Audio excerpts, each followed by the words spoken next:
हरि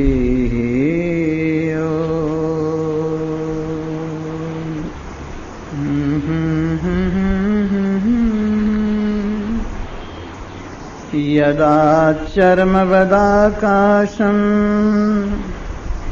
वेष्टयिष्यन्ति मानवा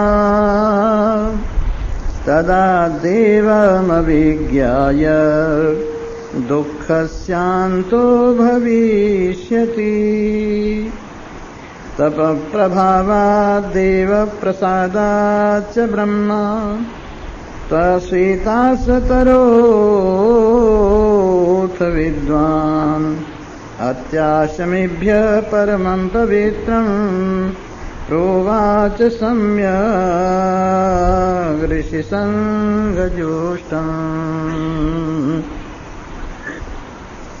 भाग्यवान श्रोता वृंद, कल की कथा में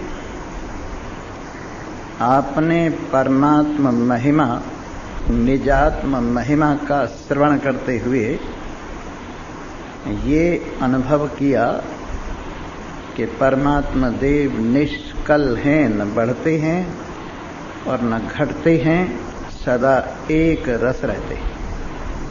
जिसको काल से मापा जा सके उसमें बढ़ना घटना होता है, लेकिन काल भी जिसमें जाकर समाप्त हो जाए, ऐसे काल का आधार, काल का अधिष्ठान जिसमें काल कल्पित है, उस कल्पित पैमाने से परमात्मा को मापा नहीं जा सकता। काल का कल्पित पैमाना संसार के कल्पित पदार्थों के मापने के लिए है, लेकिन ये कल्पित पैमाना परमात्मा को नहीं माप सकता। इसलिए परमात्मा को कहीं कहीं अकाल कहा है, अकाल पुरुष, जो काल से मापा नहीं जा सकता, जिसमें काल का प्रवेश नहीं है। ऐसा परमात्मा देव जो न बढ़ता है और न घटता है। निष्क्रिय, निष्क्रिय है, क्रिया उसमें होती है जो पदार्थ एक देशीय होता है, सीमित तो होता है, उस पदार्थ में क्रिया होती है।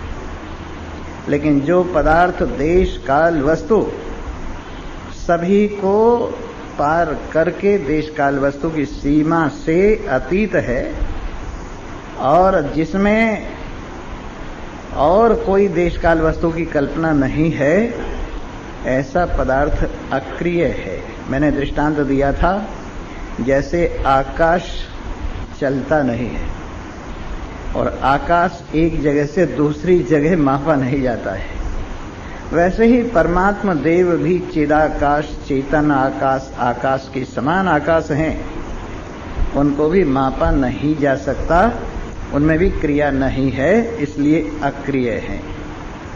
शांत हैं। अशांति का कोई दूसरा हेतु होता है तो पदार्थ अशांत होता है। जैसे जल में पत्थर मारिए तो अशांत होता है, जल को वायु से संबंधित कीजिए तो उसमें लहरें पैदा होती हैं और अशांत होता है।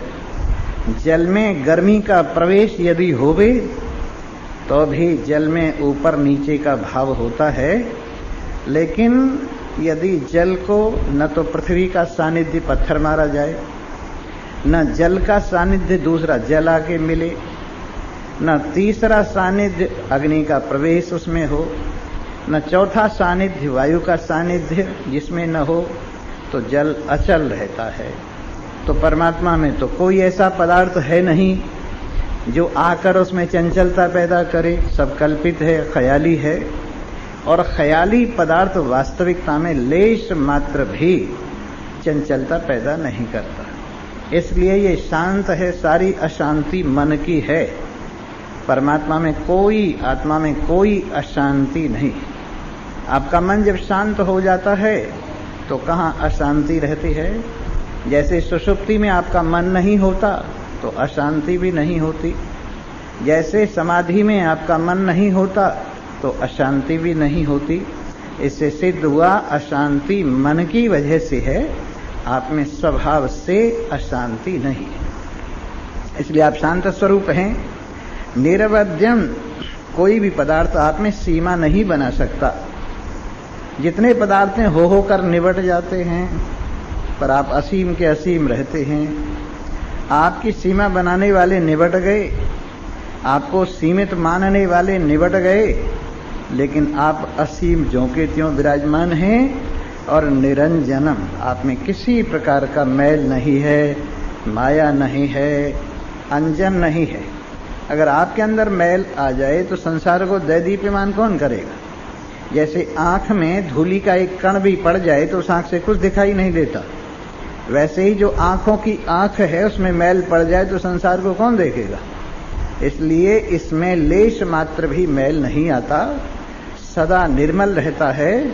इसलिए जागृत को भी देखता है, स्वप्न को भी देखता है, सुषुप्ति को भी देखता है, पदार्थों के भाव और अभाव दोनों को देखता है, क्योंकि इसके अंदर कभी मैल नहीं आता। ऐसा निष्कल, निष्क्रिय, शांत, असीम, निरंजनम, जिसके अंदर कोई मैल नहीं, ऐसा परमात्मा देव। अमृतस्य परम सेतुम, जो अमृत का बांध है, सबसे बड़ा बांध अमृत। अगर परमात्मा को अपने आप में धारण कर लो तो सदा अमृत रहेगी, आप में से अमृत इधर उधर खिसकेगी ही नहीं, क्योंकि स्वयं परमात्मा अमृत स्वरूप है। स्वयं परमात्मा का नाम अमृत स्वरूप है, स्वयं परमात्मा का प्रेम अमृत स्वरूप है। इसलिए अमृत हृदय में विराजमान करा के चारों ओर परमात्मा के प्रेम का बांध लगा दो, फिर आपके हृदय में से अमृत का भाव कहीं भी जाएगा नहीं। इस प्रकार ये अमृतस्य परम सेतु, अमृत का परम सेतु है, अमृत तक ले जाने वाला पुल है, अमृत को अपने में बांध के रखने वाला बांध है, ऐसा पदार्थ। और विशेष बात, दग्ध ईंधना मेव अनिल, अनल, अनिल माने हवा के हैं और अनल माने अग्नि के। जैसे कि अग्नि ईंधन को जलाकर स्वयं में भी शांत हो जाती है, ऐसे ही नारायण ईंधन निवटी हुई, ईंधन को जलाकर निवृत्त हुई अग्नि की तरह से शांत हैं। इनमें लेश मात्र भी गर्मी सर्दी का भाव नहीं।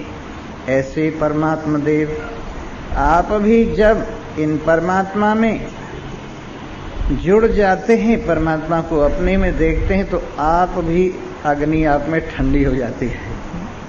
जो काम की अग्नि है, क्रोध की अग्नि है, लोभ की अग्नि है, मोह की अग्नि है, राग द्वेष की अग्नि है, और तरह तरह के ताप हैं, अग्नि के भाव हैं। जब आप में सारी वृत्तियां निवृत्त हो जाती हैं तो ये वृत्ति ही ईंधन है, और आत्माकार वृत्ति सारी वृत्तियों को जलाकर स्वयं शांत हो जाती है।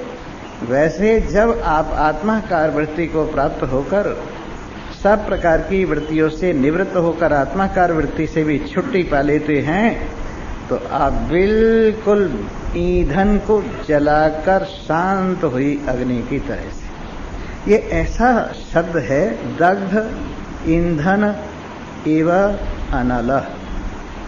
दग्ध ईंधन जिसमें से ईंधन जल गया है और स्वयं ईंधन को जलाकर शांत हो गई है, वैसे ही आपका स्वरूप परमात्मा, आपका आत्मा भी ऐसा ही है। ईंधन मत डालिए, संसार के चिंतन का ईंधन डालते रहते हैं, मैं मेरे का ईंधन डालते रहते हैं, तरह तरह के सांसारिक भावों का ईंधन डालते रहते हैं। इसलिए वो ईंधन हर वक्त आप में धुआं पैदा करता रहता है। लेकिन यदि आप ईंधन डालना छोड़ दें तो आप में शांति ही शांति है। व्यर्थ क्यों ईंधन डाल रहे हो? मेरा है, तुम्हारा है, इसका है, उसका है, दुख है, सुख है, लाभ है, हानि है, जय है, पराजय है, पता नहीं क्या क्या है मन के ख्याल, और इनको आप मन के ख्यालों को अपने में झोंकते रहते हैं और ईंधन बना रहता है और धुआं उठता रहता है। लेकिन बाहर से सारे भावों को अभाव समझकर अपने आप में कुछ मत डालिए, शांति ही शांति है, और शांति कहीं से लाई थोड़ी जाती है। स्वामी जी मुझे शांति दे दो। मैंने कहा देखता हूँ कौन सी जेब में रखी है, इधर वाली में कि दोनों जेबों में नहीं है, तो जेब में तो शांति है नहीं। फिर कहीं से पूछता हूँ किसी की लड़की शांति हो, उससे पूछा उसकी शादी हो गई, अब शांति कहाँ से लाई जाए? अरे शांति कहीं से नहीं, अपने आप में ही बैठी हुई है। तुम अशांति का सामान हटा दो तो शांति ही शांति है। किसी ने अपने बल्ब के ऊपर काली चिमनी चढ़ा दी और उस काली चिमनी की वजह से प्रकाश बाहर नहीं आ रहा, और वो आदमी चाहता है मुझे प्रकाश चाहिए, तो वो काली चिमनी को हटा देवे, बल्ब तो प्रकाश दे ही रहा है। वैसे ज्ञान स्वरूप नारायण सच्चिदानंद ब्रह्म ज्ञान स्वरूप प्रकाश स्वरूप हैं। आपने मोह माया की काली चिमनी चढ़ा रखी है, मैं और मेरे की काली चिमनी चढ़ा रखी है, और इस काली चिमनी को उतार दो तो रोशनी तो अपने में है ही। जो शब्द को जानता है क्या वो ज्ञान स्वरूप नहीं? जो स्पर्श रूप रस गंध को जानता है क्या वो ज्ञान स्वरूप नहीं? जो शब्द की हजारों वैरायटीज को, स्पर्श रूप रस गंध की हजारों वैरायटीज को जानता है क्या वो ज्ञान स्वरूप नहीं? जो सुख को, दुख को, लाभ को, हानि को, जय को, पराजय को, यश को, अपयश को, भूत को, भविष्य को, वर्तमान को, सबको जान रहा है, वो नारायण ज्ञान स्वरूप नहीं है क्या? आपने ही नासमझी की चिमनी चढ़ा रखी। और क्या चिमनी है वो? स्वामी जी मैं बड़ा बेवकूफ हूँ, स्वामी जी मैं बड़ा दुखी हूँ, स्वामी जी मुझे बड़ी चिंता है। अरे सब बेकार की काहे की चिंता है? अनहोनी कोई होगी नहीं और होनी को कोई टाल नहीं सकता, फिर चिंता किस बात की है? तेरे साथ न होनी का संबंध है न अनहोनी का संबंध है, फिर चिंता किस बात की है?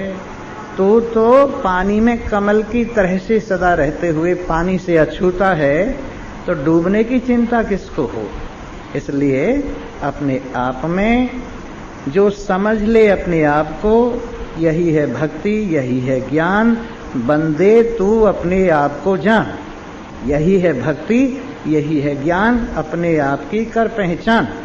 तो अपने आप की पहचान क्या है? कपड़े उतार दो, और कपड़े उतार देने के बाद जो आप रह जाते हैं, उतारे नहीं जा सकते, वो आपकी पहचान है। स्थूल शरीर कपड़ों की तरह से है और वो मिलता है और यहीं रह जाता है। हमने देखा सबके स्थूल शरीर यहीं रह जाते हैं, इसलिए स्थूल शरीर तू नहीं है।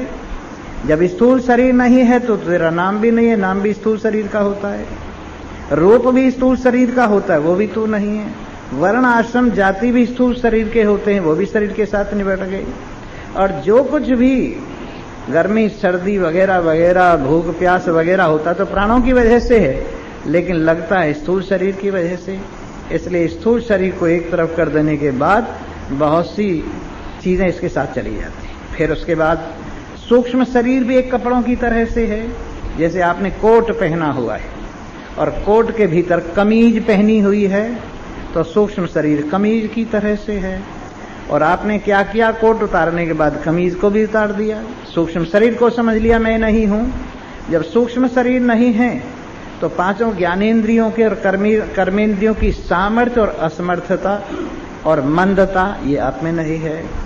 उसी तरह से मन का, बुद्धि का, चित्त अहंकार के जो धर्म हैं, सुख दुख मन का धर्म है, वो तेरे में नहीं है, मन के साथ चला गया। वैसे ही जानना न जानना बुद्धि का धर्म है, वो बुद्धि के साथ निवृत्त हो गया। और भूतकाल का चिंतन ये चित्त का धर्म है, वो उसके साथ निबट गया। और मैं हूं का सीमित भाव अहंकार का धर्म है, ये इसके साथ निबट गया। इस प्रकार से आपने जब सूक्ष्म शरीर को ये समझा कि ये मैं नहीं हूं, इससे मैं अलग हूं, तो सारी अलाएं बलाएं खत्म हो गई। फिर कारण शरीर की बनियान वो भी आपने समझ ली कि ये भी मैं नहीं हूं, तो फिर आपने मोर्चा मार लिया और तीनों शरीरों को अलग करके आप अपने को देखिए। न सुख है, न दुख है, न लाभ है, न हानि है। रोज आज भी पढ़ेंगे वो बात जो मैं कह रहा हूं। न सौख्यम, न दुखम, न पापम, न पुण्यम, पर पढ़ के यहीं छोड़ जाएंगे। ये किसके लिए कहा है? मुझ आत्मा की बात है ये। इसका नाम है आत्म षटक। माने आत्मा की प्रशंसा में, आत्मा का बोधन करने वाले, ज्ञान देने वाले ये 6 श्लोक भगवान शंकराचार्य जी ने इनकी रचना की और ये आत्मशतक कहलाते, जो आप रोज इतवार को पढ़ते हैं कि मनोबोधि अहंकार चित्तानि नाहम, तुम्हारी ट्यून में पढ़ूंगा, मनोबुद्धि अहंकार चित्तानि नाहम न च श्रोत्र जिह्वे न च घ्राण नेत्रे न च व्योम भूमिर्न तेजो न वायु चिदानंद रूपः शिवोहम शिवोहम। मैं मन नहीं हूँ, बुद्धि नहीं हूँ, चित्त नहीं हूँ, अहंकार नहीं हूँ। जब मन नहीं हूँ तो सुख दुख कहाँ, लाभ हानि, जय पराजय, यश अपयश, ये सब चिंतन कहाँ, अपना पराया कहाँ। जब बुद्धि नहीं हूँ तो जानना और न जानना कहाँ, जब चित्त नहीं हो तो भूतकाल कहाँ, और जब अहंकार नहीं हूँ तो मेरे शरीर के साथ संबंध की क्या कल्पना। तो मनोबुद्धि अहंकार चित्तानि नाहम, न मन हो न मन के धर्म, न बुद्धि न बुद्धि के धर्म, न चित्त के धर्म, न अहंकार न अहंकार के धर्म, इनसे मैं अलग। मनोबुद्धि अहंकार चित्तानि नाहम न च श्रोत्र जिह्वे न च घ्राण नेत्रे।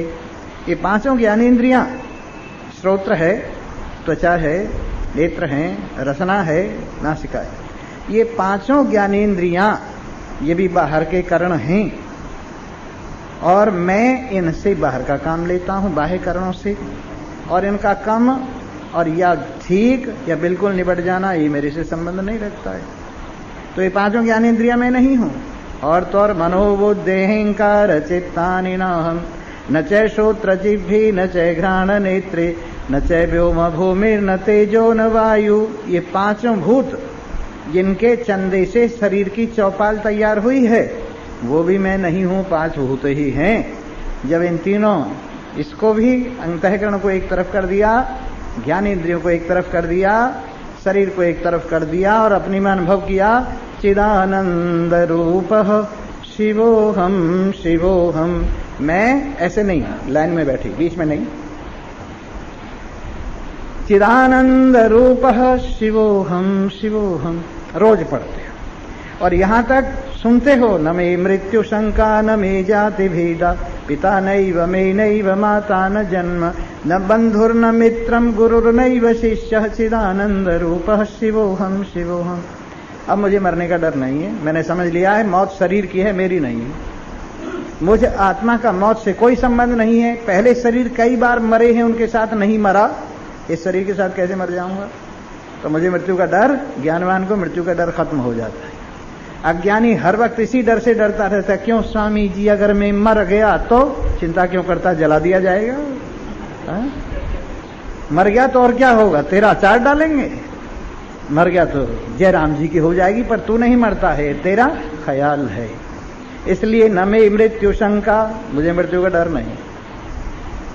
अगर तुम्हें भी न डर हो मृत्यु का तो फिर डरने की क्या बात है। जिसको मरना है, टाइम निश्चित है, वो टाइम पर मरेगा। इस शरीर चाबी का खिलौना है, जितने दिन की चाबी भरी हुई है उतने दिन चाबी खत्म हुई। और हरिओम तत्सत, चाहे कहीं चाबी खत्म हो जाओ, किसी के शरीर की चाबी रेलगाड़ी में खत्म हो गई, वहीं निबट गया। किसी के शरीर की चाबी जंगल में खत्म हो गई, वहीं निबट गया। खाना खाते खाते चाबी खत्म हो गई, वहीं लंबा हो गया। चाय पीते पीते चाबी खत्म हो गई, वहीं लंबा हो गया।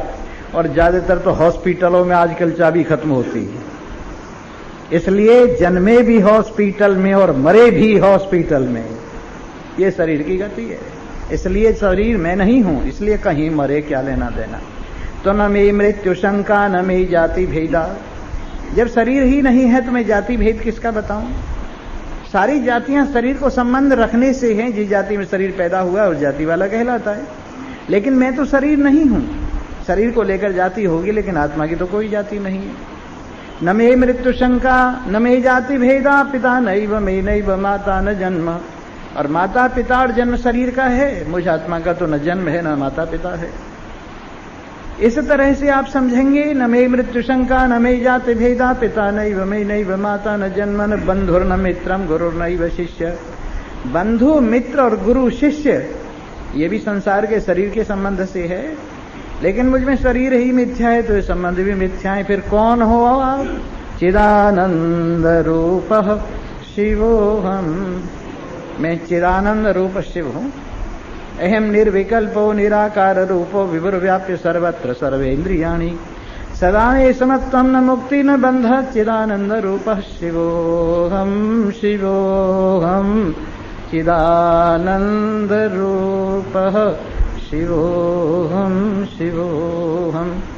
मैं निर्विकल्प हूँ, सारे विकल्प मन की कल्पना से है। ये आदमी है या पेड़ ठूंठ खड़ा हुआ है, ये फलाना है कि ये फलाना है, सारे विकल्प मन के हैं।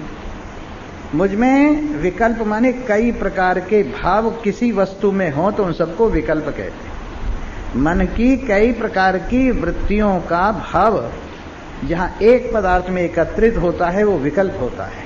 लेकिन मैं तो मन की पहुंच से बाहर हूं, इसलिए निर्विकल्प। अहम निर्विकल्पो, मेरा कोई आकार भी नहीं, आकार भी 5 भूतों का है। निराकार रूपो विभुर्व्याप्य सर्वत्र सर्वेन्द्रियाणि, विभु हूं एक साथ ही हर देश में, हर काल में, हर वस्तु में, इंद्रियों की हर पहुंच में विराजमान है। सदा में समत्वम न मुक्ति न बंध, मुझ में सदा समता है। मुक्ति और बंधन तो मेरे में यूं ही अज्ञान से कल्पना कर ली गई है, और नहीं तो बंधन को देखिए, बंधन ही नहीं तो मुक्ति किसकी है। बंधन को मिथ्या समझिए तो मुक्ति कहीं भी नहीं, मुक्त स्वरूप हूं मैं। लेकिन लोग बंधन को सत्य मानते हैं, इसलिए मुक्ति को भी सत्य मानते हैं। अगर बंधन भी सत्य है और मुक्ति भी सत्य है, फिर तो दोनों बनी रहेंगी, कोई नष्ट नहीं होगी, कोई निपटेगी नहीं, न बंधन निपटेगा न मुक्ति मिलेगी। इसलिए वास्तविकता ये है, मुक्ति बंधन मन एवं मनुष्याणाम कारणम बंध मोक्षयो, बंधन और मुक्ति का मन ही कारण है और दूसरा कुछ नहीं। इस प्रकार इस यथार्थता को आप समझें तो चिदानंद रूप शिवोहम शिवोहम। हर इतवार को पाठ करते हो, 3 ही मैंने श्लोक कहे, 3 तुम्हारे लिए छोड़ दिए, तुम बोलोगे तो तब आ जाएंगे। तो कहने का तात्पर्य यह है कि हम लोग पढ़ते हैं पर पढ़ के छोड़ जाते हैं। पंचों का कहना सिर माथे पे। 2 आदमियों की लड़ाई थी, और लड़ाई ये थी कि इधर वाले आदमी के मकान का पतनाला दूसरे वाले मकान में पड़ता था। तो उसने विनय की, पंचायत बुलाई कि भाई इसका पतनाला इसके घर में डलवाओ, मेरा घर खराब होता है, पानी पड़ता है, आप इनसे विनय करो या इनको दंड दो, कैसे ही समझाओ। तो सबने मिलकर कहा भाई हम पंच आए हैं तेरे पास में, पंच परमेश्वर होता है, इसलिए तो हमारा कहना मानकर पतनाला अपने घर की तरफ कर ले। वो कहने लगा जी आप पंच हो, पंचों का कहना सिर माथे पर, पतनाला वहीं पड़ेगा। वैसे स्वामी जी आपका कहना बिल्कुल सत्य है, आप महात्मा हैं, लेकिन हम जो मान रहे हैं उसको कभी भी नहीं छोड़ेंगे। पंचों का कहना सिर माथे पे, पतनाला वहीं पड़ेगा। इस तरह से नहीं भाई, इस बात को समझो। तो परमात्मा देव की बात चल रही थी, शांत है, ये शांति कहीं से लानी नहीं है, समझना है। अच्छा, लड़ झगड़ के तुम जब चुप हो जाते हो तो क्या बाकी रह जाता है? शांति रह जाती है, और क्या बाकी रह जाता है? 2 आदमी लड़ रहे थे, लड़ते लड़ते थक गए और दोनों चुप हो गए, तो क्या हो गया? शांति हो गई। और एक उपाय और बताता हूं, महात्माओं के पास सब तरह के उपाय हैं। एक बाप बेटे में बड़ी लड़ाई होती थी। बाप बड़ा खतरनाक था, लड़ने में पहले से प्रसिद्ध था, और बेटा भी सब कुछ लड़ने के दाव पेच सीख गया था। सुबह होते ही बाप पहुंचता, तेरा सत्यानाश हो, उठेगा नहीं, चारपाई तोड़ रहा है अब तक। वो भी कहता आपको भी नींद नहीं आती, अभी तो आधी रात है, जगाने चली आई। ऐसे रोज लड़ाई होती थी। उस लड़के ने महात्मा जी के पास जाता था, कहा जी स्वामी जी हमारे घर में तो हर वक्त लड़ाई होती रहती, हमारी और पिताजी की जरा सी नहीं बनती। कहने लगे दवा तो हम दे देंगे लड़ाई खत्म करने की। कहने लगे जी आपकी बड़ी कृपा हो। कहने लगे ठीक है। उसको क्या किया, दूसरे दिन एक बड़ी सी बोतल में बढ़िया सा शरबत भर के दे दिया कि देख सुबह ही सुबह इसमें से एक प्याला पी लिया कर और चुप होके बैठ जाए कर, इसमें परहेज ये है। इस दवा को पीने के बाद तू कुछ मत बोला कर, चुपचाप बैठ जा, तेरा बाप चाहे कुछ भी कहे तू उसका जवाब मत दे। उन्होंने कहा ठीक है। और सुबह ही सुबह पिताजी आ गए, उसने तुरंत बोतल में से एक प्याली भरी शरबत की और पी के चुप। बाप गालियां देता रहा, रगड़ा झगड़ा करता रहा, लेकिन वो चुप ही रहा। पड़ोसी कहने लगे तेरा नाश हो जाए, जब कुछ जवाब दे ही नहीं रहा, चुपचाप बैठा है, तू क्यों बोले जा रहा है। अंदर से सोचा यार बात तो सही है। कल को फिर दूसरे दिन समय पर आ गया और उसने फिर अपना वो दवा पी ली और चुप होके बैठ गया। वो थोड़ा बाप ठंडा हुआ, होते होते 5-7 दिन में लड़ाई खत्म हो गई, उधर बोतल की दवाई खत्म हो गई। सुनिए मेरी बात कि नहीं। अब तुम वो दवा लेके चुपचाप बैठ सको तो फिर लड़ाई खत्म हुई पड़ी है, नहीं तो भाई एक हाथ से ताली नहीं बजती, एक हाथ से ताली नहीं बजती। तुम अपनी वाली ताली को बंद कर दो, लड़ाई झगड़ा करेगा कुछ भी नहीं है। तो इसलिए परमात्मा शांत स्वरूप है, बुझी हुई अग्नि की तरह से है, अमृत का परम सेतु है, निरंजन निरवध्य है, शांत है, निष्क्रिय है, निष्कल है। उसको अपने में ऐसे ही अनुभव करो। आज का मंत्र तो मैंने अभी रख रखा है सस्पेंस में, बोला तो है पर अर्थ नहीं किया। सुनिए अर्थ उसका। यदाचरम वदाकाशम वेष्टयिष्यन्ति मानवः, जब जिस दिन इस आकाश को चमड़े की तरह से आदमी लपेट लेगा। जैसे मृग चर्म होता है ना, बाबाजियों के पास कईयों के मृगछाला होती है और उसी को कमर में लपेटे रहते थे। पहले जमाने में कपड़े सपड़े जंगल में मिलते नहीं थे, यूं ही खाल पड़ी हुई मिल गई, अपना धो धा के साफ करके लपेट लिया। तो जिस दिन इस आकाश को आदमी व्यक्ति चमड़े की तरह से, मृग चर्म की तरह से अपने चारों ओर कमर में लपेट लेगा, लपेट लेगा ना। ये माई सो रही है, इसको क्या पता चरमबद आकाशम क्या होता है।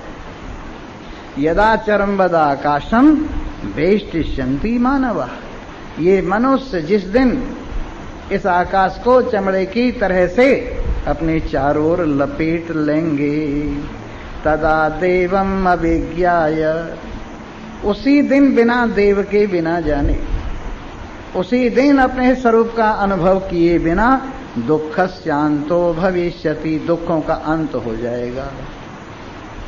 तो आप समझ गए होंगे इस बात का मतलब कि न तो आकाश को चमड़े की तरह से अपनी कमर में लपेटा जा सकता है और न परमात्मा को बिना जाने दुखों का अंत हो सकता है। कहीं मारे मारे फिरो, जब तक परमात्मा को, आत्मा को, अपने आप को नहीं जानोगे। और किस तरह से नहीं जानोगे? चिदानंद रूप, असली जानकारी ये है, असली जानकारी यह है। बाकी तो नाटकी नाम जानदारी है, मतलब नाटक में जैसे नाम रख लेते हैं वैसे ही संसार के नाम काम चलाऊ संसार का नाटक निभाने के लिए है। स्त्रीपना है, पुरुषपना है, लड़कीपना है, लड़कापना है, बापपना है, माँ पना है, ये सब क्या है? ड्रामा। और ये ड्रेस क्या है? ड्रामा की ड्रेस है, स्त्रीपना और पुरुषपना। लेकिन जिसने ये पहना हुआ है वो तत्व न स्त्री है, न पुरुष है, न नपुंसक है। वो कौन है?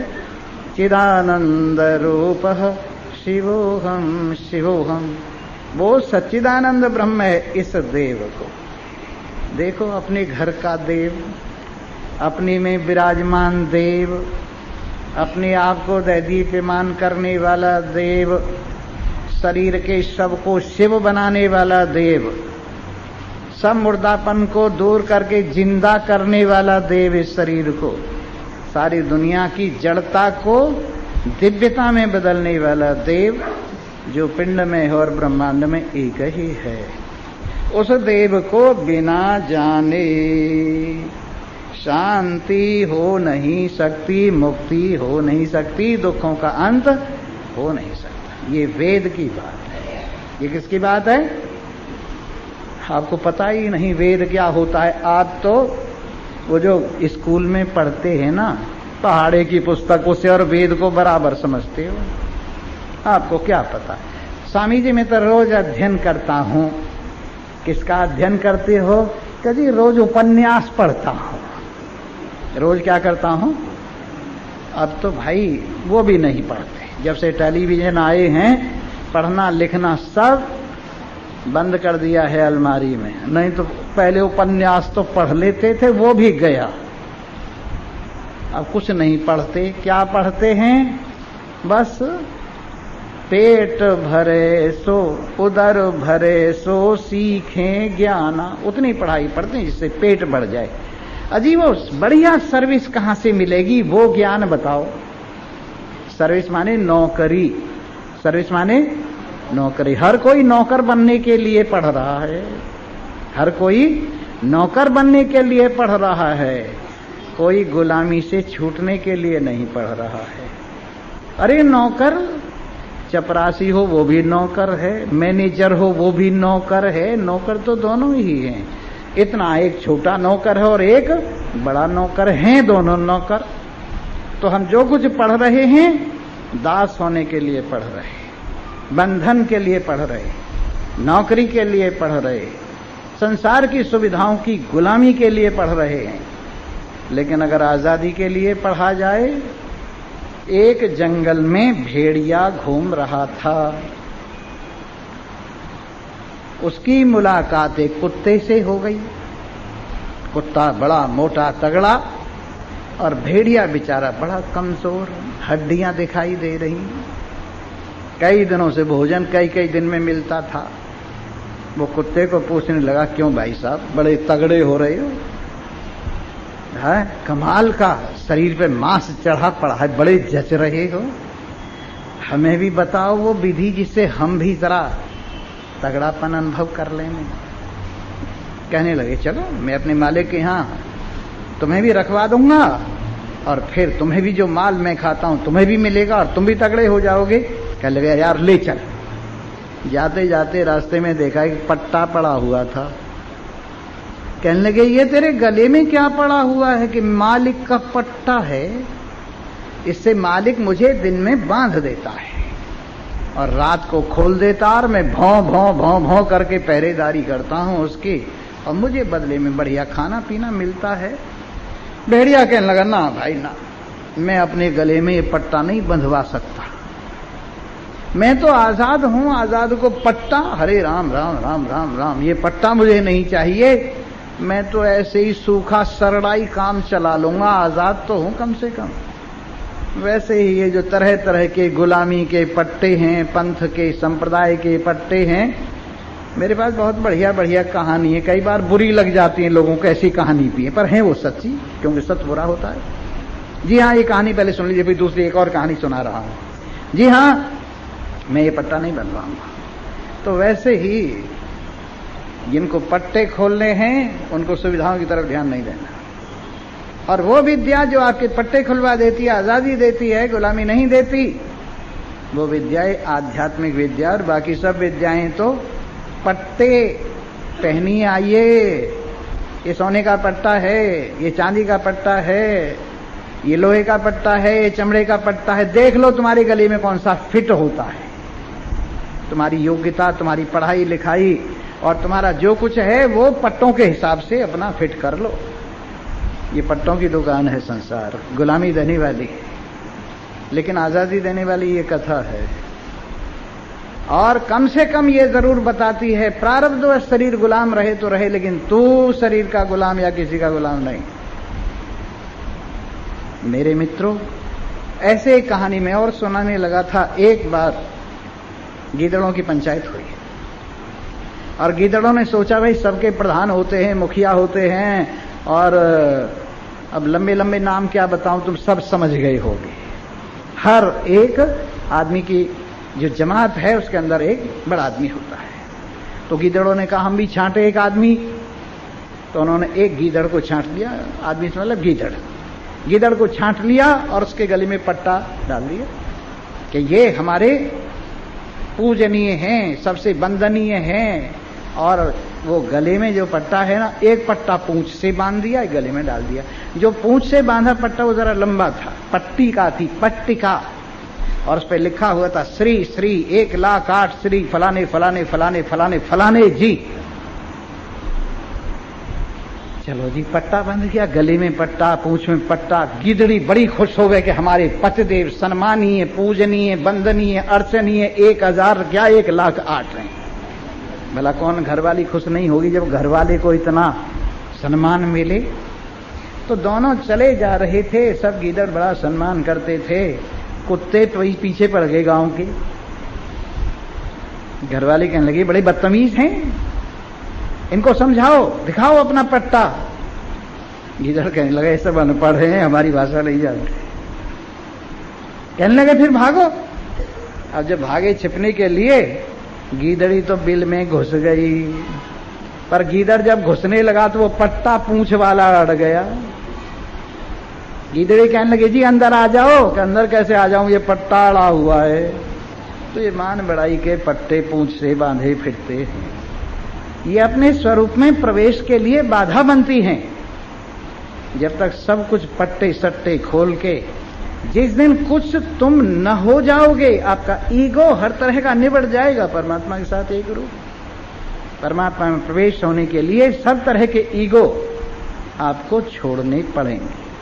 तो जब तक आप परमात्मा को नहीं जानते, इस देव को नहीं जानते, नहीं मानते, अपने में अनुभव नहीं करते, तब तक दुखों का अंत होने वाला नहीं है।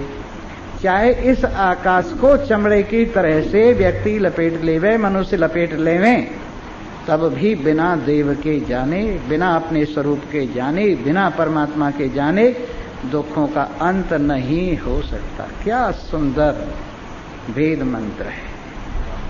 और कब का, सृष्टि के प्रारंभ में, सृष्टि के प्रारंभ में अनादि वेद जो पहले कल्प में भी था, जैसे का तैसा जैसा इस कल्प में है, वो ब्रह्मा जी के ऊपर उतर के क्या बात बढ़िया बढ़िया उन्होंने कही है, जिनका कोई मुकाबला आज तक कोई कवि, कोई लेखक नहीं कर सका है। इस बात को समझा नहीं सका है कि देव को बिना जाने शांति मिलने वाली नहीं, दुख का अंत होने वाला नहीं है।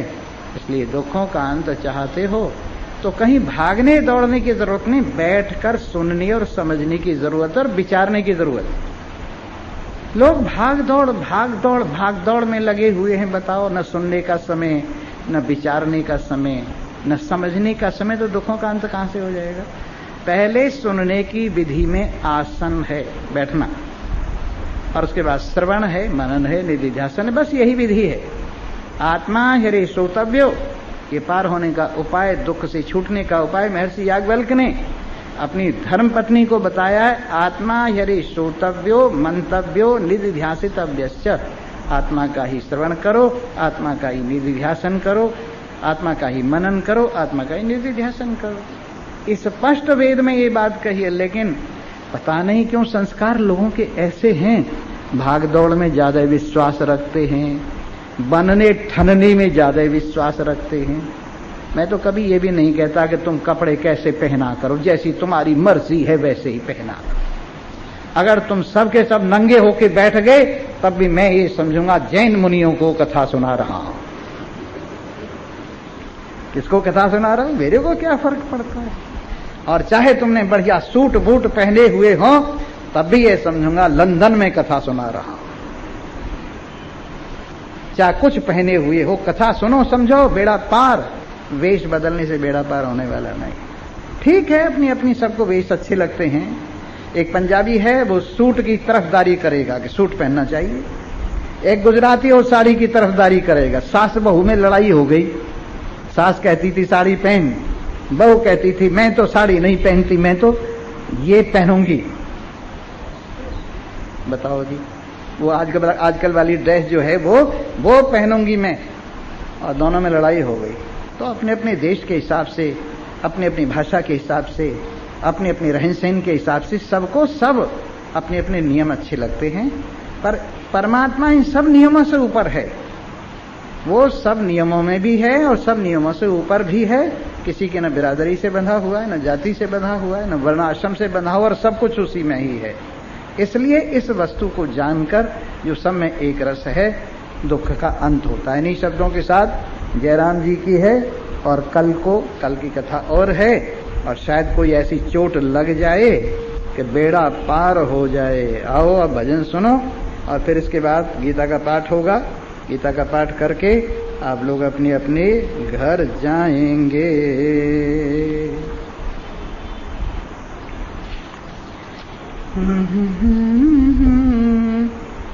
सबकी तुम्हारी तारीफ कर रहा हूं, जरा चौड़ के बैठो, सिकुड़ के नहीं, जागते हुए प्रसन्न होके बादशाहों के बादशाह, शहंशाहों के शहंशाह, अपने आप को कोई कम न समझो किसी से, कोई ज्यादा न समझो किसी से, कोई बराबर मत समझो किसी के, सब में एक नारायण है। आइए।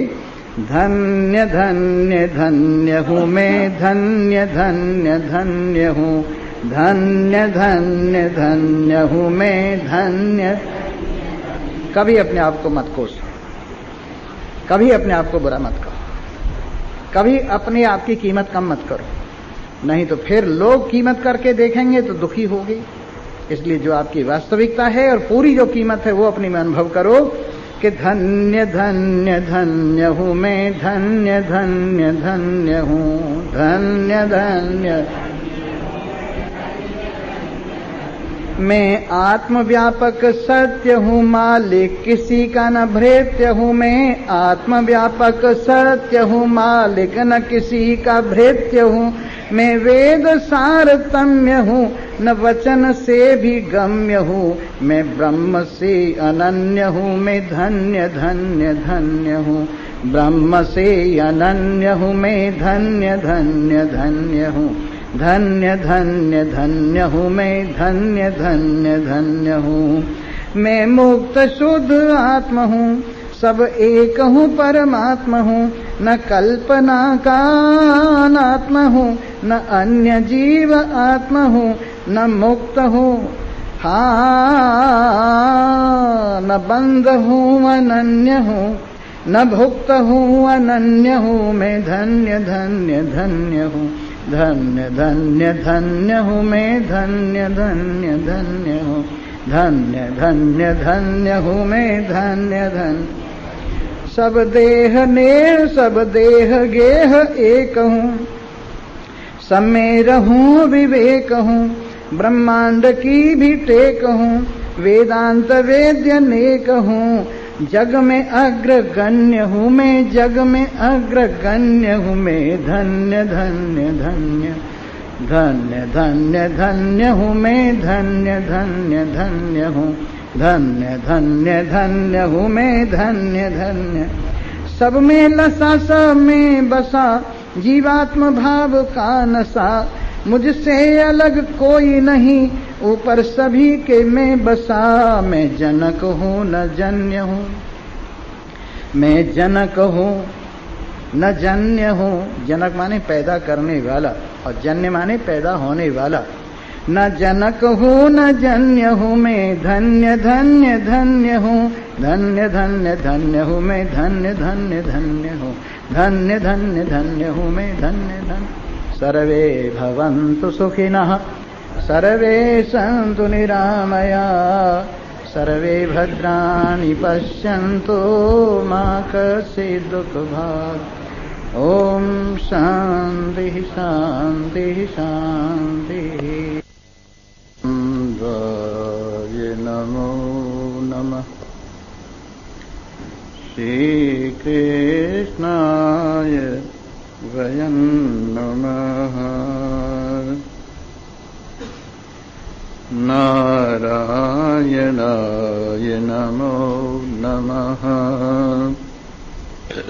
हरिः ओम्।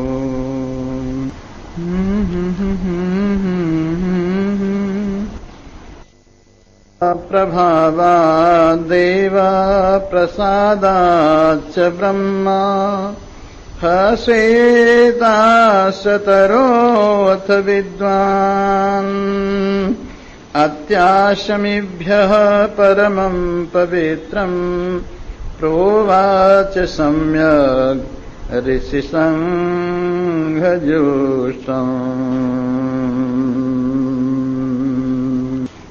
हरिः ओम्।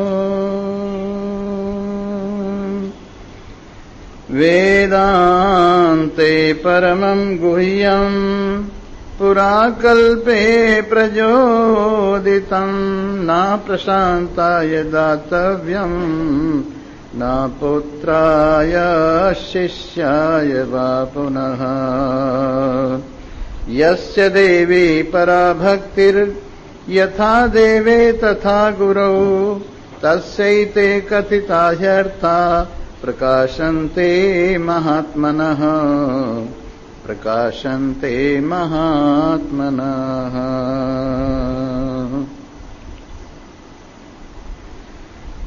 उपस्थित भाग्यवान श्रोतावृंद, ये मार्च का महीना भी मार्च करते करते आज पूरा ही मार्च कर रहा है और इस प्रकार से ये एक महीना आपके साथ परमार्थ पथ की यात्रा करते हुए हमें अत्यंत प्रसन्नता का भाव अनुभव होता रहा है और आज भी आपके प्रति, सभी के प्रति इस प्रसन्नता के भाव को शेयर करते हुए, बांटते हुए आज जो लगातार 3 साल से चल रही उपनिषद श्वेताश्वतर है, समाप्त होने जा रही है। हर साल 2 अध्याय इसके चलते रहे हैं और इस प्रकार से आज 6 अध्याय परिपूर्णता को प्राप्त हो रहे।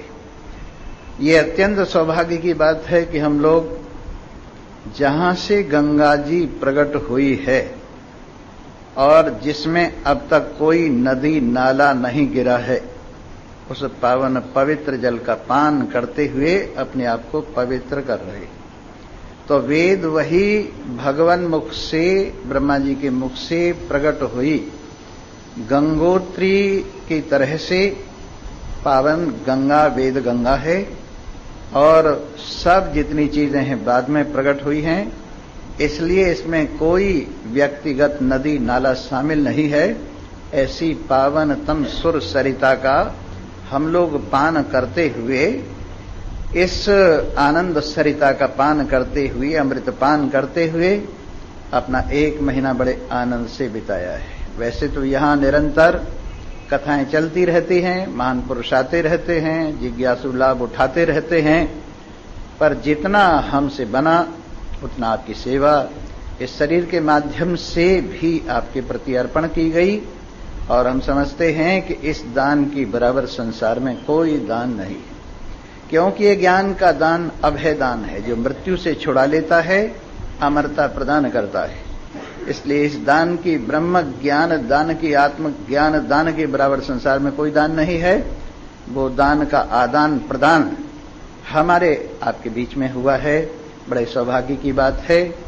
तो आप सभी को सद्कामना से संयुक्त आशीर्वाद प्रदान करते हुए, सभी के कल्याण की भावना करते हुए, सभी को आनंद से संयुक्त होने की भावना करते हुए आइए आज अंतिम दिन का अमृत रसपान करते हुए इस महीने के अपने आप को कृत्य करते। जो ज्ञान आपने सुना है उस ज्ञान को कैसे हम जीवन में धारण करें, आज ये प्रक्रिया बताई जा रही है। कहते हैं तपः प्रभावात् देव प्रसादाच्च ब्रह्म श्वेतासुतरो अथ विद्वान। तप के प्रभाव से और देव के प्रसाद से, इसमें तप हो गया पुरुषार्थ और देव के प्रसाद ये हो गई कृपा। ये दोनों बातें मिलती हैं तो ये ज्ञान प्राप्त होता है। एक तो तप का प्रभाव हो और देव की कृपा हो, देव का प्रसाद हो। इस तरह से देव प्रसाद से और तप प्रभाव से ब्रह्मा जी ने श्वेताश्वतर ऋषि को ये ज्ञान प्रदान किया। यानी श्वेतासुतर ऋषि ने तप करके, इंद्रियों का संयम करके, मन का संयम करके एक श्रेष्ठ जिज्ञासु की भांति साधन चतुष्टय संपन्न होकर इस ज्ञान को देव की कृपा से प्राप्त किया। अपनी तप से तो पात्रता उन्होंने अपने में ग्रहण की और भगवान की कृपा से ज्ञान उनको प्राप्त हुआ। तो पात्रता यदि आप में हो जाए तो ज्ञान प्राप्त होने में कोई भी शंका नहीं है। इस प्रकार तपः प्रभावा देव प्रसादाच्च ब्रह्म है श्वेतासुतरो अथ विद्वान। श्वेतासुतर नाम के ऋषि जो बड़े विद्वान हुए, उन्होंने फिर ब्रह्मा जी से इस ज्ञान को प्राप्त करके अत्याश्रमेभ्यः परमं पवित्रम, जो अत्याश्रम माने संन्यास आश्रम वाले हैं। और मैं तो ये समझता हूं चाहे माने या न माने 50 साल के बाद हर कोई संन्यास आश्रम वाला है। कम से कम वानप्रस्थ आश्रम में तो होता ही होता है, अन्यथा तो संन्यास ही समझिएगा। और इस अवस्था का लाभ ब्रह्म ज्ञान की प्राप्ति में हमें करना चाहिए। और दूसरे जो संस्कार पूर्वक सन्यासी होते हैं, उन सन्यासियों के सन्मुख और जो गृहस्थ में भी वैराग्य वाले हैं उनके सन्मुख, ऐसा नहीं कि छोटी उम्र वाले नहीं सुन सकते। छोटी उम्र वालों की बात पूछिए तो श्री सुखदेव जी जैसे महान पुरुष इस ब्रह्म ज्ञान को ग्रहण भी करते हैं जनक से और आगे प्रदान भी जिज्ञासुओं को, परीक्षित इत्यादिकों को प्राप्त कराते हैं। उसी प्रकार से अष्टावक्र जी बहुत छोटी उम्र में इस ज्ञान को प्राप्त करते हैं। और आपको आश्चर्य होगा, अष्टावक्र जी की कथा का एक शायद मैंने सुनाई एक दिन। अष्टावक्र के पिताजी वरुण देवता के द्वारा अपने पुत्र के माध्यम से पाताल लोक में बुला लिए गए और बहुत से ब्राह्मण बुला लिए गए। वहां उनका एक यज्ञ था, तो उसके लिए वो क्या करते थे, उनके पुत्र शास्त्रार्थ करते थे और जो भी ब्राह्मण हार जाता था उसको जल में डुबा देते थे। और जल में डुबाने का तात्पर्य ये था कि वो पाताल लोक में चला जाता था। तो इस प्रकार से अष्टावक्र जी के पिता भी पाताल लोक में भेज दिए गए थे और वो याज्ञवल्क्य जी के बहनोई होते थे। तो याज्ञवल्क्य जी की बहन माने अष्टावक्र जी की माता वहीं वाल्मीकि इनके याज्ञवल्क्य जी के पास रहती थी, इनके पिताजी के पास। और वो अष्टावक्र भी जैसे याज्ञवल्क्य कहते थे उनके पिता को पिता, ये भी पिता कहते थे। एक दिन ऐसे ही झगड़ा हो गया और याज्ञवल्क्य ने कहा, ये तुम्हारे पिता थोड़े हैं, ये तो तुम्हारे नाना हैं। पिता तो हमारे हैं और ये तुम्हारी माँ हैं और ये हमारी बहन है। तुम बेकार इनको पिता पिता कहते हो। तुम अपने पिता का पता अपनी माँ से पूछो तो सही। जब माँ के सामने उन्होंने रोकर ये समस्या पेश की तो माँ कहने लगी, बेटा नहीं, यही तुम्हारे पिताजी। नहीं माँ ने मुझको बता दिया है, मेरे पिताजी विलुप्त हो गए हैं, बताओ उनके साथ क्या हुआ है। तो उन्होंने सारी कथा बताई कि वो जनक की सभा में गए थे और वहां किसी पंडित से शास्त्रार्थ करते हुए हार जाने पर जल में डुबा दिए गए। उन्होंने कहा, अच्छा उस पंडित की ऐसी तैसी मैं करूंगा। और अष्टावक्र जी छोटी सी उम्र में लुढ़कते पुढ़कते, क्योंकि 8 जगह से टेढ़े थे। अष्टावक्र का तात्पर्य 8 जगह से टेढ़े थे और गर्भ में ही जब उनके पिताजी मंत्र शुद्ध नहीं बोल रहे थे तो इन्होंने कहा, श्रीमान जी मंत्र शुद्ध बोलिए। और इससे गुस्सा होकर उन्होंने कहा कि 8 जगह से टेढ़ा हो जा, अभी बाहर भी नहीं निकला, हमारी आलोचना करता है। तो ये 8 जगह से टेढ़े होकर पैदा हुए थे। तो ये लुढ़कते पुढ़कते जब जनक की सभा में पहुंचे तो जनक जी ने देखा और कहा, और लोगों ने भी, देखो कैसा विचित्र ऋषि आया है, सब हंसे। ये इनको देखकर और भी जोर से हंसे। भाई क्या बात है, तुम क्यों हंस रहे हो? तुम क्यों हंस रहे हो?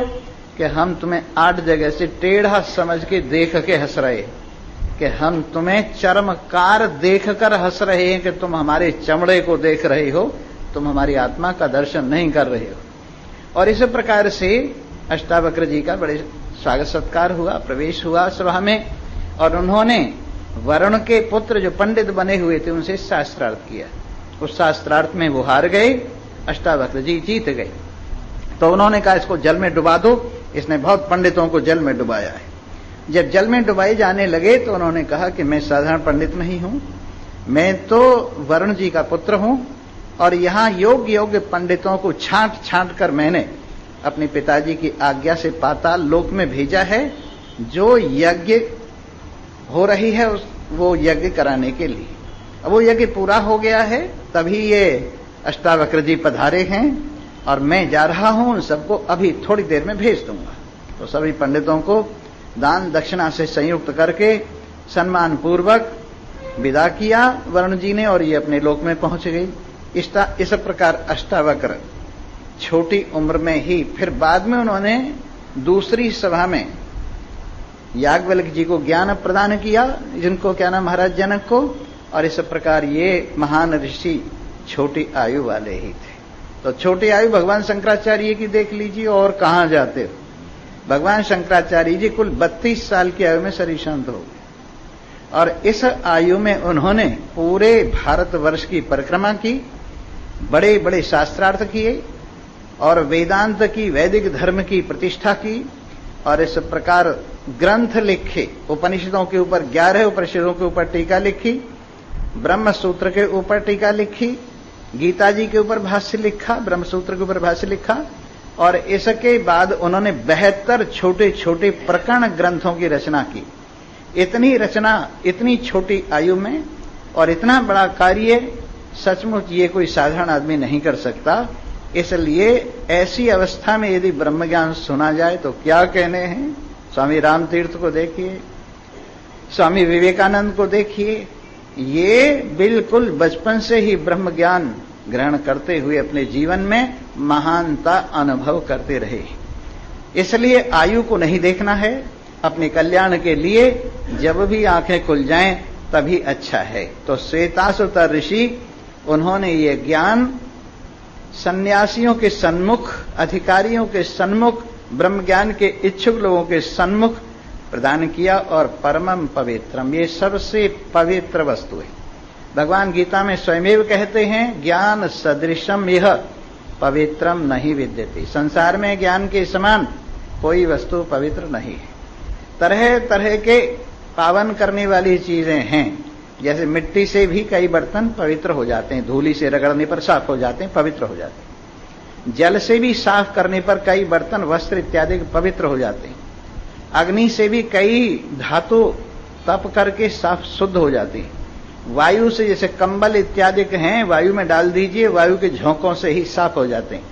ये सब चीजें शुद्ध करने वाली हैं, लेकिन मन को शुद्ध करने वाली न कोई धूली है, न कोई जल है, न कोई अग्नि है, न कोई वायु के झोंके हैं। मन को शुद्ध करने के लिए तो ये आत्मज्ञान ही है। आत्मज्ञान से दोनों काम होते हैं, मन की शुद्धि भी होती है और आत्म साक्षात्कार भी होता है। निरंतर आत्मज्ञान श्रवण करने वाले का मन धीरे धीरे शुद्ध हो जाता है और ऐसा शुद्ध हो जाता है कि वो आत्म साक्षात्कार में सहायता करता है। आत्माकार वृत्ति को प्राप्त होकर आत्मा का साक्षात्कार का हेतु होता है ऐसा मन जो शुद्ध और साफ हो जाता है। इसलिए ये पवित्र ज्ञान जो संसार में सबसे अधिक पावनतम है, ऐसा प्रोवाद सम्यक ऋषि संघ जुष्टम, ऋषियों का संघ जो इकट्ठा हुआ था उसमें उन्होंने ये ज्ञान प्रदान किया। सबको बड़ी संतुष्टि, बड़ा आनंद हुआ। और इसके बाद फिर वेदांतम परमं गुह्यम पुराकल्पे प्रचोदितम ना प्रशांताय दातव्यम ना पुत्राय अशिष्याय वा पुनः। वेदांत में, वेदांत शास्त्र में जो परम गुह्य पदार्थ है वो कौन है? अपना स्वरूप, अपना आत्मा। सबसे छिपाने योग्य, सबसे गुह्य पदार्थ ये आत्मा है। ये वेदांत में विराजमान, वेदांत के माध्यम से जाना जाता है। पुराकल्पे प्रचोदितम, प्रारंभ जब सृष्टि हुई, कल्प के प्रारंभ में ही जैसे सूर्य प्रकट हुआ, सूर्य का प्रकाश प्रकट हुआ, जैसे चांद प्रकट हुआ, चांद की ज्योत्सना प्रकट हुई, जैसे सितारे प्रकट हुए, उनका टिमटिमाना प्रकट हुआ, जैसे अग्नि प्रकट हुई उसका तेज प्रकट हुआ, जैसे बिजली प्रकट हुई उसकी क्षणिक प्रकाशकता प्रकट हुई, जैसे पांचों भूत प्रकट हुए, जैसे सब कुछ सृष्टि के प्रारंभ में प्रकट हुआ, वैसे ये ज्ञान भी सृष्टि के प्रारंभ में वेद के माध्यम से, और वेद के 3 हिस्से हैं, एक कर्मकांड है और एक उपासना कांड है और एक ज्ञान कांड है। वेद के 80,000 श्रुतियों में कर्मकांड का वर्णन किया गया है, 16,000 श्रुतियों में उपासना का वर्णन किया गया है, 4,000 श्रुतियों में ज्ञान का वर्णन किया गया है। ऐसे 1,00,000 श्रुतियां वेद में मानी जाती। यद्यपि आजकल वेदों में कुछ श्रुतियां 1,00,000 नहीं है, थोड़ी कम हैं, कुछ वेद की शाखाएं खो गई हैं, परंतु संपूर्ण वेद 1,00,000 श्रुतियों का माना जाता है। ऐसा जो वेद पहले कर्म, कर्म का सार उपासना, उपासना का सार ज्ञान, ऐसा सुंदर चीज ना प्रशांताय दातव्यम।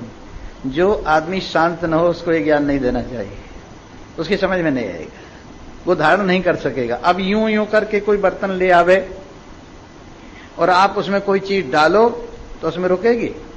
पहले शांत मन होना चाहिए, पहले व्यक्ति को शांत होना चाहिए, और शांत के लिए नित्यानित्य विवेक होना चाहिए। मन की शांति के लिए वैराग्य होना चाहिए, मन की शांति के लिए समदमादि षट संपत्ति होनी चाहिए, मन की शांति के लिए मुमुक्षुता का भाव होना चाहिए। ऐसा जो जिज्ञासु साधन चतुष्टय संपन्न है उसको हम शांत कहते हैं। लेकिन जिसमें ये भाव नहीं है उसको दे भी दो तो क्या ग्रहण करेगा? जैसे छालनी में कोई दूध डाले तो कहां इकट्ठा होगा? नीचे गिर जाएगा। वैसे ही शांत व्यक्ति को ये ज्ञान दातव्यम देना चाहिए। और एक विशेष बात और है, ना पुत्राय ना शिष्याय, जिसकी आगे परंपरा न हो। 2 रूप में परंपरा होती है, पुत्र के रूप में और शिष्य के रूप में। 2 प्रकार की संतान होती है, एक बिंदु से संतान होती है, एक नाद से संतान होती है। जो ज्ञान को श्रवण करके ज्ञान के उत्तराधिकारी होते हैं और ज्ञान को धारण करते हैं, वो नाद के द्वारा प्रकट हुए उत्तराधिकारी। और जो संतान शरीर से पैदा होती है और सांसारिक एक वंश परंपरा से जुड़ती है और संसार के धन दौलत की उत्तराधिकारी होती है, वो बिंद की संतान होती है। ऐसे नाद की संतान ज्ञान का उत्तराधिकारी है और बिंद की संतान संसार की धन दौलत का उत्तराधिकारी है। और उसमें भी यदि किसी की संतान भी ज्ञानी हो तो उसमें दोनों चीजें, वो ज्ञान का भी अधिकारी है और संसार के धन दौलत जो अपने पिता का है उसका भी उत्तराधिकारी है। इसलिए ये परंपरा जो आगे चला सके, जैसे मान लीजिए हमने किसी को सुनाया और उसने आगे सुनाया नहीं तो वहीं निबट गया। इसलिए हमें सुनाना है किसको? जो आगे इसका प्रचार कर सके। सुनाना है इसको जो आगे इसको बांट सके। देने में उसी को फायदा है जो आगे बांट सके, और जो बांटे नहीं, दिए हुए को आप ही खा जाए, ऐसे को देने में कोई लाभ नहीं। इसलिए ज्ञान भी उसी को देना चाहिए जो आगे बांट सके, जो आगे इसका प्रचार कर सके, जो लोगों की अशांति दूर कर सके, जो लोगों को लोगों की वास्तविकता समझा सके, उसको ये देना चाहिए। इसलिए जिसका कोई संतान वगैरह न हो या शिष्य वगैरह न हो, जिसको निपुता बोलते, क्या बोलते हैं? निपुता माने जिसके पुत्र वगैरह नहीं, संतान वगैरह नहीं, शिष्य वगैरह नहीं, ऐसे निपुते व्यक्ति को इस ज्ञान का एक लाभ तो है, लाभ तो उसको भी होगा, अपना लाभ जरूर हो जाएगा, लेकिन आगे के लिए परंपरा नहीं चलेगी। इसलिए अगर कोई इसको प्रचार करने वाला हो और ये कमर कस लेवे कि मुझे ये आगे भी बांटना है। जब भगवान बुद्ध को ज्ञान प्राप्त हो गया बोध वृक्ष के नीचे, तो उन्होंने सोचा अब मैं ये अमृत अकेले में बैठ के पान करूंगा, निरंतर मैं अपनी एकांत वासिता को अपने साथ रखूंगा। तो इतने में देवताओं ने कहा कि देखिए भगवान बुद्ध, आपके पीछे बहुत लोग श्रद्धा जोड़े हुए हैं और उन्होंने भगवान से प्रार्थना की है कि आपको ज्ञान हो। हरेक जैसे ज्ञान प्राप्त नहीं कर सकता। कोई को ज्ञान प्राप्त करता है, उसमें सामर्थ्य होती है और वो आगे के लिए प्रचार करता है। जिस तरह से बड़ी बड़ी नदियां होती हैं, साधारण आदमी उनका पुल नहीं बांध सकता, लेकिन कोई विशेष व्यक्ति या गवर्नमेंट पुल बांध देती है तो उस पर से कीड़ी भी पार हो जाती है। वैसे ही आपने ये जो ज्ञान का पुल बांधा है, इसको सिर्फ आप अपने लिए ही रखेंगे या सबके लिए खोलेंगे? ये ज्ञान का पुल आपको सबके लिए खोलना चाहिए। बहुत से सिद्ध आपकी ओर देख रहे थे कि आपको ज्ञान हो और उससे हमको लाभ हो। बहुत से महात्मा देख रहे थे कि आपको इसको ज्ञान हो और इससे हमको लाभ हो। बहुत से जिज्ञासु मोक्षु देख रहे थे कि इसका आपको ज्ञान हो और इसका लाभ आपको हो, माने उन लोगों को हो। इसलिए इतने स्वार्थी मत बनिए कि इस ज्ञान को प्राप्त करके अपने तक ही सीमित रखिए, इसका प्रचार कीजिए। भगवान बुद्ध ने यह निश्चय किया, मैं इसका प्रचार करूंगा। और सबसे पहले जैसे भगवान शंकराचार्य जी के 4 शिष्य हुए, भगवान बुद्ध के भी 4 शिष्य हुए। और सारनाथ में उनको शिक्षा देकर कहा, एक उत्तर जाओ, एक दक्षिण जाओ, एक पूर्व जाओ और एक पश्चिम जाओ। अच्छा, एक बात बताओ, तुम्हें प्रचार करते हुए बहुत से लोग गाली देंगे, तुम क्या समझोगे? वो कहते हैं ठीक है गाली देंगे, ये भी उनकी कृपा है, मारेंगे तो नहीं। गाली में बात समाप्त हो जाएगी, मारेंगे तो नहीं। बोले अगर मारें भी तो क्या करोगे? बोले ये सोचेंगे जान से तो नहीं मारेंगे, इनकी कृपा है, मार मूर के ही छोड़ दिया। और अगर जान से मार दे तो क्या सोचोगे? ये सोचेंगे अच्छा हो गया, संसार के दुख रूप संसार से पिंड छूट गया, ये उनकी बहुत बड़ी कृपा है। यानी इतनी सहनशीलता तुम लोगों में होना चाहिए कि अपने को मृत्यु तक का दरवाजा दिखाने वाले व्यक्ति के प्रति भी तुम्हारे हृदय में दुर्भाव जागृत न हो। इस प्रकार से भगवान बुद्ध ने ये अमृत बांटा, भगवान शंकराचार्य जी ने ये अमृत बांटा। उसी प्रकार से महान पुरुष जो परिश्रम करते हैं, मेहनत करते हैं, महावीर इत्यादि की तरह से वो इस अमृत को संसार में बांटते हैं। और इस आशा से बांटते हैं कि ज्ञान और बढ़े और लोगों को शांति हो और लोगों को चैन हो। इसलिए ये किन को देना चाहिए? जो शांत मन वाले हों, माने संभाल सकें। ये तो अपने लिए है, और शिष्य वगैरह ये दूसरों के लिए है, यानी अपने आप भी धारण कर सकें और दूसरों को भी धारण करा सकें। ऐसे लोगों को ये ज्ञान आपको देना चाहिए। अब ये अंतिम मंत्र मैं आपको सुना रहा हूं, 6ठे अध्याय का ये 23वां मंत्र है। यस्य देवे परा भक्तिर यथा देवे तथा गुरौ तस्यैते कथिता ह्यर्था प्रकाशन्ते महात्मनः। ऐसा नहीं है वेदांत भक्ति का, परमात्मा का खंडन करता हो। परमात्मा का खंडन कौन करेगा? परमात्मा की प्राप्ति के लिए पहले परमात्मा में प्रेम होना चाहिए। गोस्वामी तुलसीदास जी ने एक बात कही है, जाने बिना न होए परतीति, बिन परतीति होए नहीं प्रीति, प्रीति बिना नहीं भगत दृढ़ाई, जो खगेश जल की चिकनाई। आप किसी को जानते ही नहीं हैं तो आपका प्रेम कैसे होगा, विश्वास कैसे होगा? इसलिए परोक्ष रूप से परमात्मा का जानना परम आवश्यक है। परमात्मा है ये दृढ़ता होनी चाहिए कि परमात्मा है, ये परोक्ष ज्ञान है, और इसे असत्ता पादक आवरण निवृत्त होता है। परमात्मा नहीं है ये पर्दा है, और परमात्मा है इस परोक्ष ज्ञान से नहीं वाला पर्दा हट जाता है। इसलिए पहले परोक्ष ज्ञान से परमात्मा की जानकारी होनी चाहिए, फिर इस जानकारी का फल है भगवान में प्रतीति, माने यकीन, विश्वास, और जिसमें विश्वास है उसी में प्रीति होती है, फिर प्रीति, और प्रीति से ये भक्ति परमात्मा का प्रेम दृढ़ होता है। जिसमें आपका प्रेम नहीं है उसके गुण गाए जाइए, भाट की तरह से बात है। जिसमें आपका प्रेम है उसके गुणानुवाद गाएंगे तो आपके साथ उन परमात्मा की एकता बढ़ती जाएगी, प्रेम बढ़ता जाएगा। इसलिए बिन परतीति होई नहीं प्रीति, प्रीति बिना नहीं भक्ति दृढ़ाई, ज्यों खगेश जल की चिकनाई। जैसे कपड़े को जल में डालिए थोड़ी देर चिकना रहता है और फिर उसकी चिकनाहट उड़ जाती है, वैसे ही बिना भक्ति के, बिना प्रीति के भक्ति ऐसी ही है। और भक्ति का फल तो आप जानते हैं, स्वस्वरूपानुसंधानम भक्ति रित्यभिधीयते। अपने स्वरूप का अनुसंधान करना ही भक्ति है।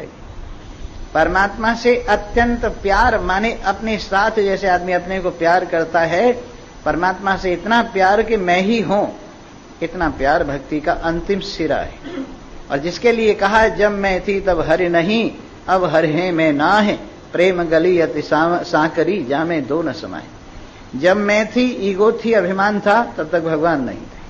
अब भगवान है तो ईगो निवृत्त हो गई है, मैं नाम की कोई वस्तु नहीं है। ये प्रेम का रास्ता ऐसा, इसमें दो ठहर ही नहीं सकते। तो इसलिए परमात्मा में विश्वास, परमात्मा में भक्ति, ये आवश्यक है ज्ञान के पथ पर आरूढ़ होने के लिए। एक जिज्ञासु के हृदय में भक्ति का भाव होना चाहिए। दूसरी, यथा देवे तथा गुरु, जैसे देव में श्रद्धा है, परमात्मा में श्रद्धा है, ज्ञान देने वाले में उतनी ही श्रद्धा होनी चाहिए। बिना श्रद्धा के ली हुई चीज टिकती ही नहीं है।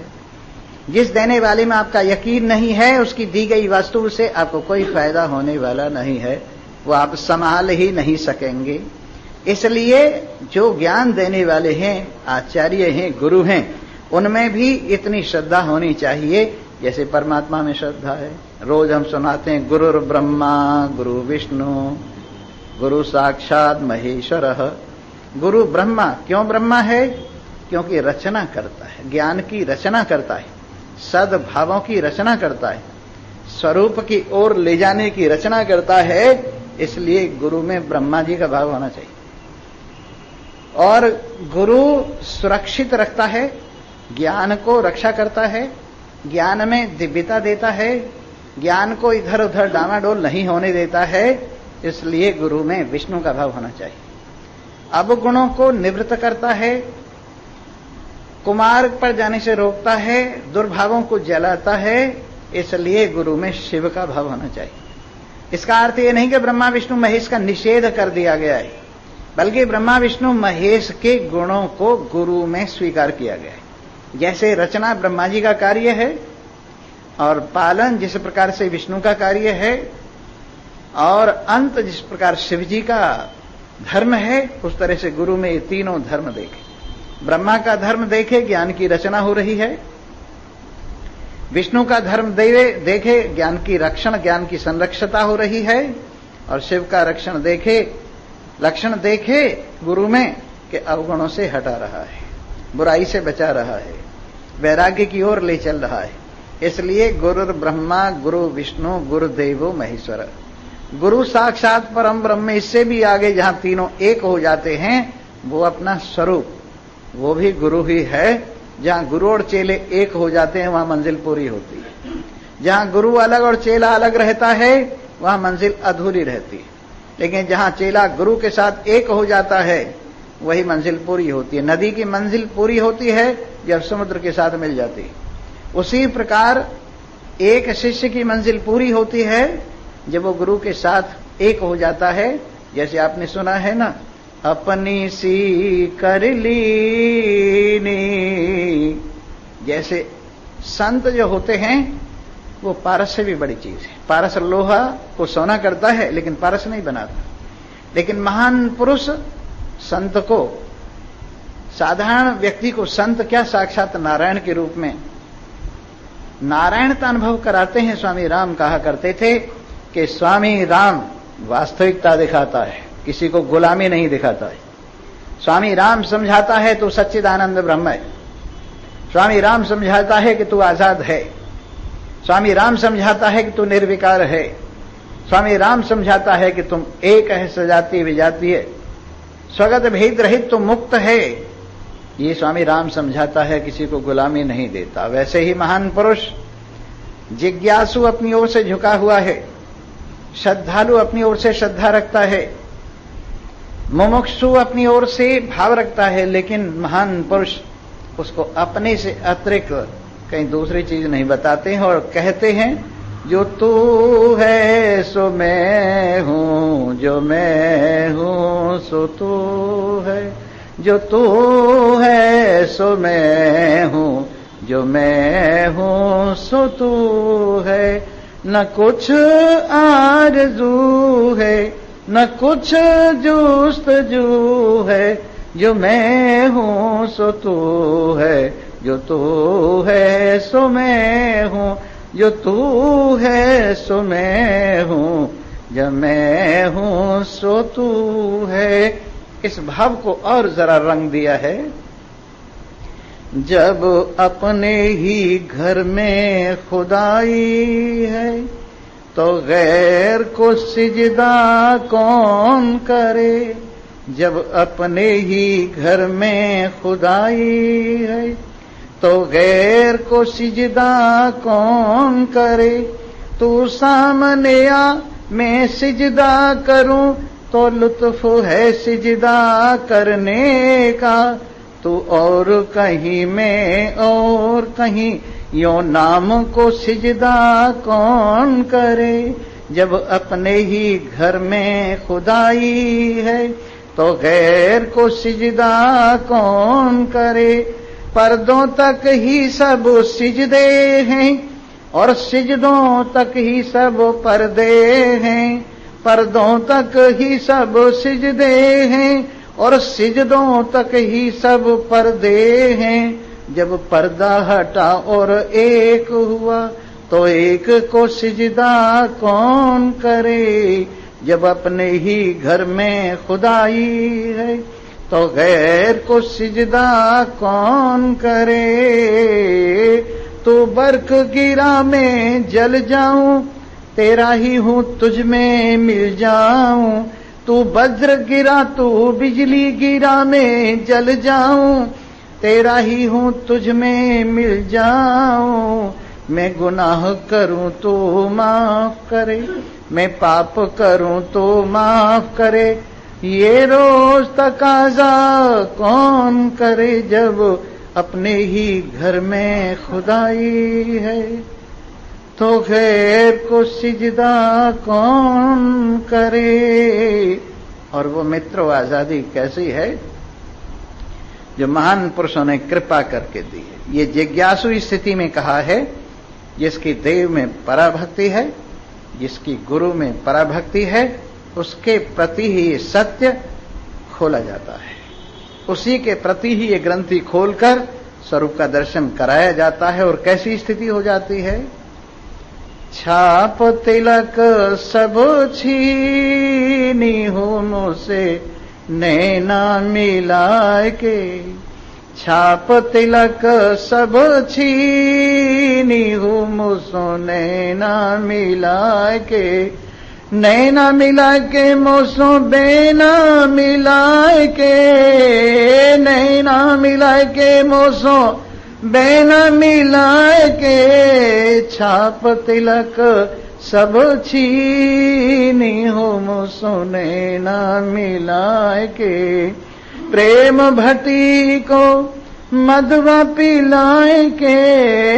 प्रेम भटी को प्रेम भटी को प्रेम भटी को मधुआ पिलाए के।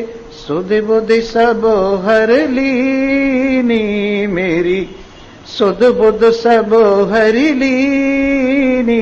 मोहे बाबरी की हो मुसो नैना मिला के। छाप तिलक सब छीनी हो मुझसो नैना मिला के। हाँ वारंग रेजवा के जाऊं बलिहारी। वारंग रेजवा के जाऊं बलिहारी। रंग मजीठी दीनी मुझसो नैना मिला के। सुध बुध सब हर लीनी मुझसो नैना मिला के। खुसरो जमालो के बल बल जइए अपनी सी कर लीनी।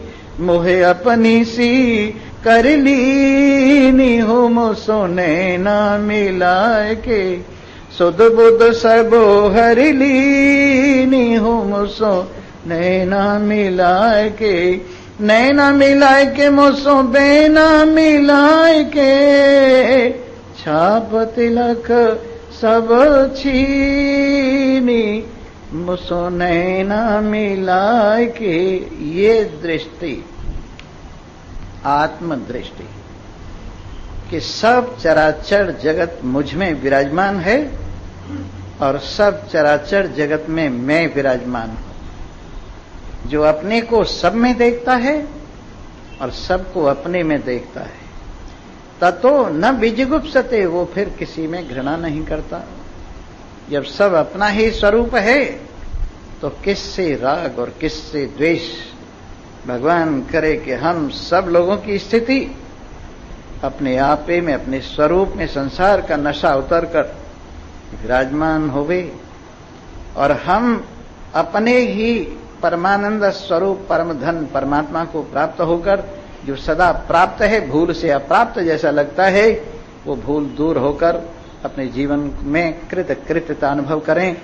और इन्हीं शुभ भावनाओं के साथ आप सभी को धन्यवाद है जो यहाँ आकर अपनी श्रद्धा से वक्ता में जो भाव पैदा करते हैं, उसके लिए श्रोताओं का भी अपना श्रद्धा का एक भाव होता है। तो आप सबको धन्यवाद है, पुनः पुनः धन्यवाद है।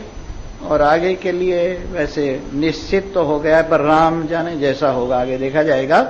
इन्हीं शब्दों के साथ सभी को धन्यवाद है। पर एक भजन और सुनाएंगे और इसके बाद आप लोग जैसे रोजाना का खेल है वैसे ही होगा। बोलो सच्चिदानंद।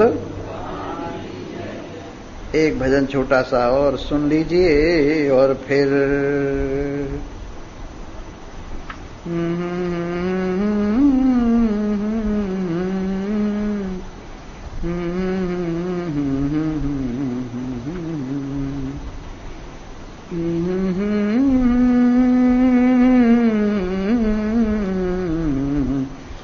जीवन की दौलत को